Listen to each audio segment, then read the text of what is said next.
incredible. For example, this man created an electric car that doesn't require charging. Scientists have been able to make amazing creations, like this lemon pomegranate hybrid. They've also taught a gorilla to knit. They've come up with innovative cuisines, such as pumpkin spice bologna. All of these stories are sensational. They are also fake, and I have a feeling some of you believe them. People are capable of conjuring up anything from fictitious freaks of nature to political propaganda, and causing you to fall for it. When we see these sensational articles, not only can't we wait to read them, we can't wait to share them. Sure, doctored photos like these alone will not be toppling our democracy anytime soon, but our refusal to look at information given to us with at least an inkling of skepticism can have real negative effects. Even typical media outlets, which many consider to be a reputable source for news, are susceptible to falling for false stories. Satirical news site The Onion formulated an article detailing a fictitious 75,000-word email sent to the entire country by a frustrated President Obama. Despite the over-the-top details the article provided, such as the email allegedly closing with, "Yes, we can." You know what? Forget it. Believe what you want. Fox's opinion website, Fox Nation, used excerpts from the article in their own piece.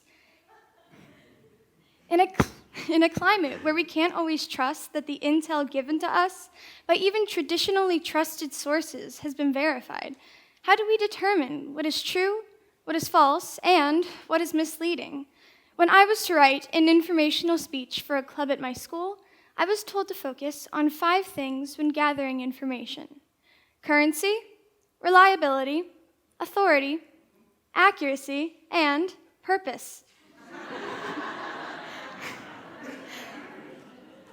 While this elegantly named method may assist me in gaining enough knowledge to write a rambling 7-minute speech on the life and legacy of John Hancock, it does not equip one for when misinformation has become so widespread and widely accepted that applying the CRAAP method would not alert one to falsehoods that have been glossed over.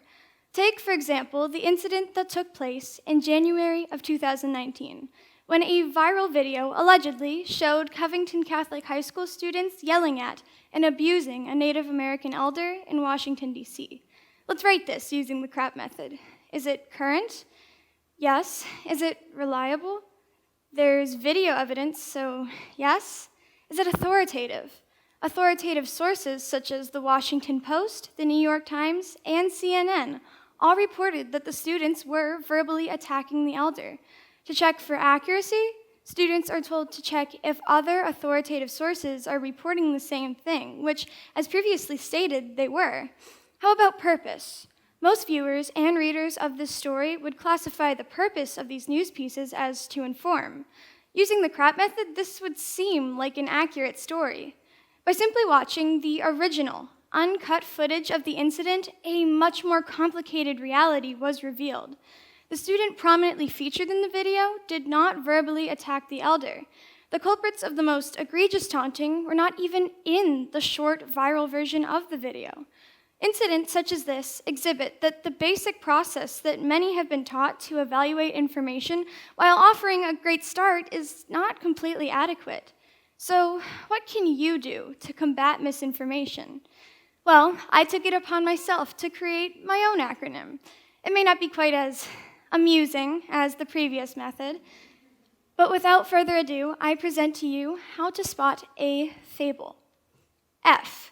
Find original footage, figures, and research to be sure you are educated on what is true and what is not, without depending on others to summarize it for you. I realize that's a lot of work, and you may be thinking, I simply don't have time for that. However, even a little research may uncover the truthfulness of a story. A. Analyze the headline. Was it written to elicit a reaction? While some headlines can be both shocking and true, many times a juicy headline may mean that the article is most likely not concerned with the truth. According to a 2016 Columbia University study, it was found that 59% of news links shared on social media were not even read by the user prior to sharing. Think about that. Almost 6 out of every 10 articles shared on social media were not even read before they were shared. B, bias. Check your own. Your own personal biases can cause you to avoid skepticism. With both the President Obama email and Covington Catholic stories, some of those who spread the stories the most had internal biases that caused them to wish the reports were true.